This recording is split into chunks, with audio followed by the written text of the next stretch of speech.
नमस्कार मित्रांनो, मी धनंजय रणखाम. खदाड्स किचन या चॅनलमध्ये आपलं स्वागत आहे. तर आज निमित्त होतं माझा जन्मदिवस. तर त्या जन्मदिवसानिमित्त आम्ही आज सर्वजण संपूर्ण कुटुंब आमच्या परभणी जिल्ह्यातील अतिशय प्रसिद्ध असं निसर्ग रेस्टॉरंट येथे आलेलो आहोत. तर आपण इथे पाहू शकता, अतिशय आनंदामध्ये येथे माझा वाढदिवस साजरा करण्यात आला आणि आता आमच्या पार्टीचं आयोजन इथं अतिशय उत्कृष्टरित्या चालू आहे. सर्व रणखाम कुटुंब व गायकवाड कुटुंब आजच्या या पार्टीला हजर आहे. सर्वजण अतिशय व्यवस्थित नॉनव्हेजच्या पार्टीवर ताव मारत आहेत. आपण इथे पाहू शकता, महिला मंडळ आणि इकडे पुरुष मंडळ अतिशय उत्कृष्टरित्या आजच्या कार्यक्रमाचा आनंद घेताना आपल्याला दिसत आहे. आपण ज्या चॅनलवर आहोत, खदाड्स किचन, या निमित्ताने आपल्याला सांगू इच्छितो, आमच्या कुटुंबाचा अतिशय आवडतीचा हा आयटम CTR म्हणजेच आपण त्याला प्रामुख्याने तंदुरी चिकन या नावाने ओळखतो. हा आमचा घराण्याचा म्हणलं तर वावगं ठरणार नाही, हा राष्ट्रीय खाद्यच आमच्यासाठी म्हणावं लागेल. जेव्हा पण आम्ही इथे येतो तेव्हा ही डिश खाल्ल्याशिवाय राहत नाहीत. तर आपण सर्वजण हे पाहू शकता, अतिशय उत्कृष्टरित्या आजची ही मेजवानी इथे पार पडत आहे. CTR नंतर पुन्हा एक आमचा आवडतीचा पदार्थ चिकन भुना हा सर्वांच्या मेजवानीत आलेला आहे. प्रत्येकजण अतिशय उत्कृष्टपणे याचा आनंद घेत आहे आणि त्यामध्येच अचानक आमच्या वडिलांकडून एक फरमाईश आली. आमच्या छोट्या सासूबाई देवयानीजी ह्या इथे हजर आहेत. त्या आता आपल्या स्वरात एक गीत सादर करणार आहेत. एक पगली एक घायल अंतर क्या दोनों के चाह में बोलो, एक प्रेम दीवानी एक दरस दीवानी, एक प्रेम दीवानी एक दरस दीवानी. बहुत बढ़िया, अतिशय उत्कृष्ट. आजच्या या पार्टीला आमच्या छोट्या सासूबाईच्या आवाजाने चार चांद लागलेले आहेत. अतिशय उत्कृष्ट असं हे गाणं इथं सादर झालं. एवढं उत्कृष्ट जेवण आणि त्यासोबत असं संगीत, म्हणजे जणू काही राजेशाही पार्टी असावी याचा भास जाणवत होता. अतिशय उत्कृष्ट. अचानकच मध्यभागामध्ये आमचे लहान काका जीवनाचं सार सांगत आहेत. काय चाललंय हे शहाणा माणूस त्या येड्याला काय म्हणलं, काय चाललंय. आता ते येडच येड, त्याने इळा घेतला म्हणला हा हा त्याला इळा दाखवला. ते म्हणलं, तू मारतोस की काय मला आता. त्यांना हो हो म्हणलं की शहाणं पुढं आणि येड त्याच्या पाठीमागं. जे पळायले हे बोरीच्या काट्याने याचं धोतर अडकवलं, आणि येड इळा घेऊन त्याच्या पाठीमागं. आता जाता जाता जाता जाता जाता आता याला ऊर भरून आला, पडलं एका ठिकाणी. आता मारलं गाड्या म्हणलं, गेलं पडलं खाली. येड गेलं, त्याला असं बोट लावलं आणि शिवलं का नाही म्हणला.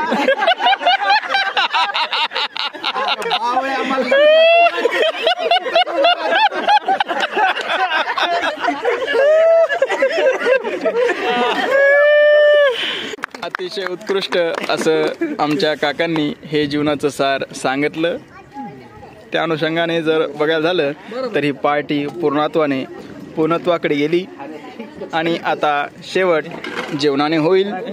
तर जेवणाला ही सुरुवात, ही चिकन हंडी ठक्कर भाजी, अतिशय सुंदर या आमच्या हॉटेलची वैशिष्ट्य असलेली भाजी, आणि इकडे तवा पनीर व्हेजवाल्यांसाठी अतिशय सुंदर. आणि त्यासोबत असणार आहे बिस्किट तंदूर,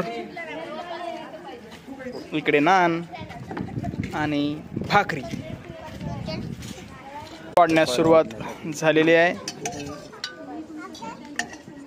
जेवणाला सुरुवात.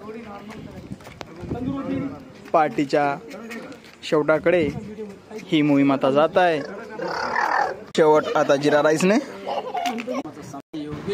पहाटेची सांगता वडिलांच्या शेवटच्या 2 शब्दांनी होणार आहे. आणि नमस्कार माझा तयार रामदास. त्याच्यातलं कुठंच कोणालाच काही ताळमेळ लागला नसेल, कारण की ताळमेळ न लागण्यासारखंच होती सुरुवात. जेव्हापासून भूतलाची निर्मिती झाली, एवढं वैराग्य कोणालाही प्राप्त करता आलं नाही. एवढा मोठा माणूस म्हणजे शुक्र होता, अर्जुना. अर्जुन युद्ध संपल्याच्या नंतर, महाभारताचं युद्ध संपल्याच्या नंतर अर्जुन यात्रेसाठी गेला होता. 6 महिन्याचा प्रवास होता आणि 6 महिन्याचा प्रवास संपवून अर्जुन जेव्हा परत येऊ लागला, जेव्हा नगरीच्या जवळजवळ आला, तेव्हा धर्मराजानं विचारलं, जसं अमोल भाऊनं तुला आज सकाळी आदेश केला की आज काय करायचं, तू म्हणला जेवणाचा एक उत्कृष्ट कार्यक्रम आपल्याला लावायचा. तसं धर्मानं विचारलं श्रीकृष्णाला, म्हणले देवा अर्जुन आता यात्रेहून परत येत आहेत, काय करायचं. ते म्हणले काही करायचं नाही, आपल्या नगरीमध्ये एक नगर भोजन देऊन टाकू, फार मोठ्या पंक्ती उठवा म्हणले. ठीक आहे म्हणले, काय हरकत नाही.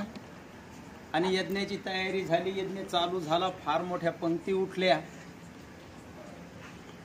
सगळ्या भूमंडळावरच्या सर्व जे प्रतिष्ठित राज्य होते, सर्व जे कोणी होते, त्या सर्वांना निमंत्रण गेले.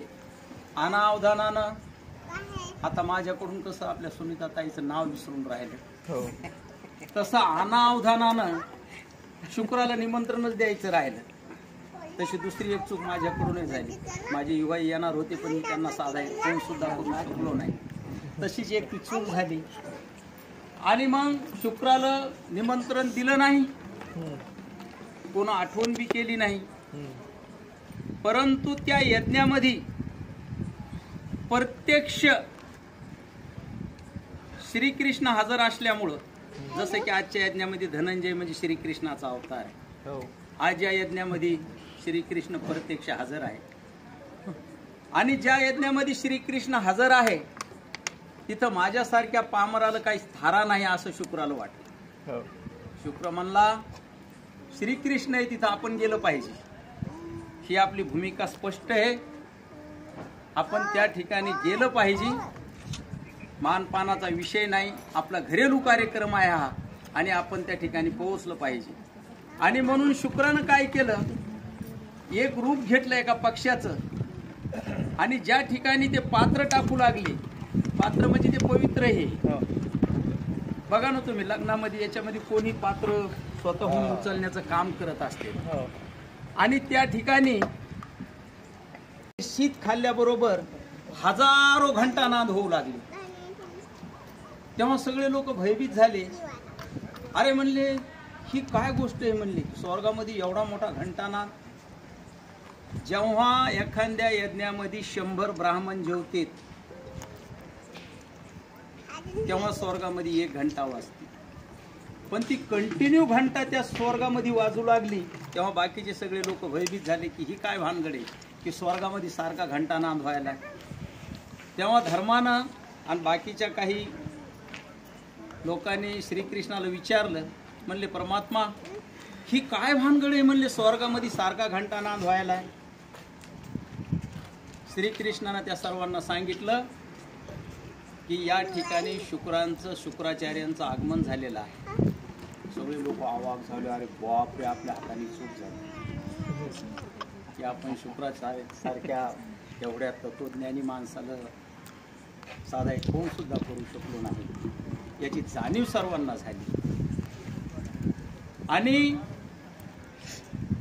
श्रीकृष्णानं जेव्हा ही गोष्ट सर्वांना सांगितली की या ठिकाणी शुक्राचार्याचं आगमन झालेलं आहे. शुक्राचार्य म्हणजे महाज्ञानी माणसं होते, ते देवाचे सुद्धा गुरु होते. ते मला एवढंच सांगायचं आजच्या ह्या मीटिंगच्या प्रसंगी की माझे युवाई आज या ठिकाणी ज्या कोणत्या रूपाने या ठिकाणी हजर झालेले आहेत, आम्ही त्यांना शुक्राचार्य म्हणून प्रणाम करतो. असंच प्रेम वारंवार तुम्ही आमच्यावर राहू द्या